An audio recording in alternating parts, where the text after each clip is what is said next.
Good afternoon, and thank you. I can't express my thanks enough for the business record, this opportunity, this award, to the selection committee, and to those who helped support my nomination overall. It's truly humbling, and when I found out that I won the award, I was admittedly like, what, me? Are you sure? So as I was preparing for today, I was kind of reflecting back on where did my interest in innovation begin? How did this all start? And quite honestly, I am just an Iowa kid who grew up in a small town on a farm.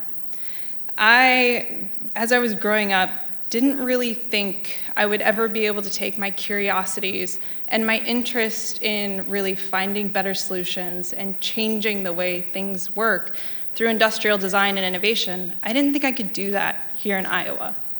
And so like many, I want to say, somewhat rebellious kids in Iowa, they decide that they're going to leave.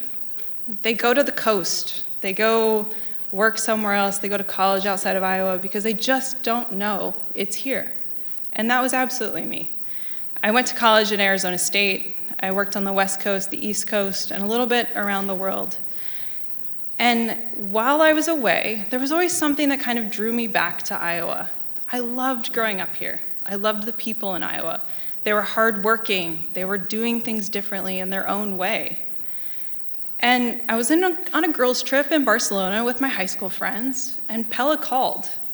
And I kind of joked with them. I was like, you think I'd actually move back to Iowa? And I said, what the heck? Something sparked inside of me. Something that drove my curiosity to understand what was going on at Pella Corporation. So I took the phone call, and I was amazed. Here were leaders who were united in a very clear mission that innovation was going to be a brand pillar for them. It was going to be something they were invested in. It was going to be reported out on every 2 weeks at the C-suite level. How are we doing? What progress are we making? They were changing culture, and I wanted to be part of it. And so I joined the team. I leaned in with all of my design skills with this incredibly talented engineering and manufacturing organization, and really tried to bring the consumer and the homeowner and the installers front and center, because we truly believed that by solving the customer problem first, and then defining how we were going to solve the problem, and then ultimately decide how we were going to drive value with those ideas, that we could change the way we were operating. And that's exactly what we've done.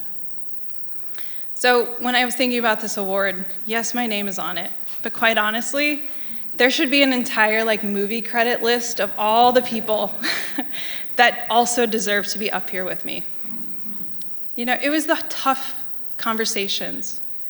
It was the customer who was willing to express a frustration about what they loved, what they didn't love about windows and doors that brought insights into our organization. It was our engineering partners who had to figure out how to build these wild and crazy ideas. It was the designers who continuously ask, what if, how might we, and challenge each other. And it was the manufacturing and production team who had to figure out how to build it. And most of all, the leaders inside the organization who didn't need a beautiful 99-page PowerPoint deck to explain to them all the data and the reasons as to why we need innovation in the organization. They deserve as much thanks to this as I do. And so with that, what I'm so happy about 10 years later, we've built this capability. And that little girl who thought innovation didn't happen in Iowa could not be more wrong. Iowa does innovate. We are innovating. And I can't wait to see what the next chapter of innovation looks like here in Iowa. Thank you.